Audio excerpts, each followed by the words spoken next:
ദൈവ തിരുനാമത്തിന് മഹത്വമുണ്ടാകട്ടെ. ഏവർക്കും ഹെർമിറ്റ്സ് ടോക്സിലേക്ക് സ്വാഗതം. ഇത് ഹെർമിറ്റ്സ് ടോക്സിന്റെ 860 ദിവസം.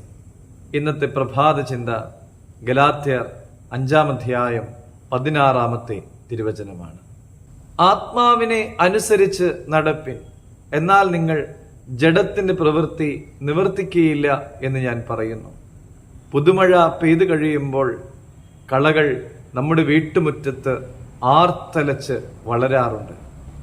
ഒരിക്കൽ ഒരു മനുഷ്യൻ തൻ്റെ വീട്ടുമുറ്റത്തെ കളകളൊക്കെയും പറിച്ചു മാറ്റുവാനായിട്ട് തൂമ്പയുമായിട്ട് വരുമ്പോൾ തൻ്റെ ചെറുപ്രായത്തിലുള്ള മകൾ അവിടെ കളയ്ക്ക് വെള്ളമൊഴിച്ചു കൊണ്ടിരിക്കുകയാണ്. ഇയാൾ ചോദിച്ചു, നീ എന്തിനാണ് ഈ കളയ്ക്കൊക്കെ വെള്ളമൊഴിക്കുന്നത്? അപ്പോൾ ആ മകൾ പറഞ്ഞു, അത് എന്തുമാത്രം വളരുമെന്ന് നോക്കുവാൻ വേണ്ടിയിട്ടാണ് എന്ന്. ചില ആളുകൾ അങ്ങനെയാണ്. ആത്മീയ ജീവിതത്തിൽ ഉടലെടുക്കുന്നതായ കളകൾക്ക് വെള്ളമൊഴിക്കുന്ന ആളുകൾ. ആത്മീയ ജീവിതത്തിന്റെ വളർച്ചയ്ക്ക് തടസ്സമായി മുളച്ചു വളരുന്നതായ കളകളെ വളർത്തുന്ന, ആത്മീയ ജീവിതത്തെ ഞെരുക്കിക്കളയുവാനായിട്ട് സഹായം ചെയ്തു കൊടുക്കുന്ന ആളുകൾ.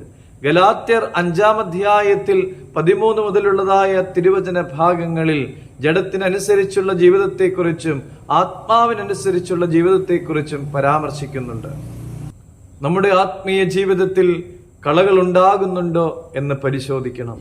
ഉണ്ടായിട്ടുള്ള കളകൾക്ക് വെള്ളമൊഴിക്കുന്നവരാണോ നമ്മൾ എന്നും പരിശോധിക്കണം. പ്രിയമുള്ളവരെ, ആത്മീയ ജീവിതത്തിൽ കളകൾ വളരാതിരിക്കുവാനും അതിന് വെള്ളമൊഴിക്കാതിരിക്കുവാനും ഒക്കെ ആത്മാവിനെ അനുസരിച്ച് നടക്കുവാൻ നമുക്ക് പരിശീലിക്കേണ്ടത് ആവശ്യമായിട്ടുണ്ട്. നമ്മുടെ ജീവിതത്തെ ക്രമപ്പെടുത്തുവാൻ ഇടയാകട്ടെ. നമ്മുടെ ജീവിതത്തിൽ എന്നും ദൈവിക സ്നേഹം കൊണ്ട് നിറയുവാനും ഇടയാകട്ടെ. അതിനുള്ള കൃപയും സ്നേഹവും എല്ലാം തമ്പുരാൻ നൽകട്ടെ എന്ന് പ്രാർത്ഥിക്കുന്നു. ദൈവം എല്ലാവരെയും അനുഗ്രഹിക്കട്ടെ.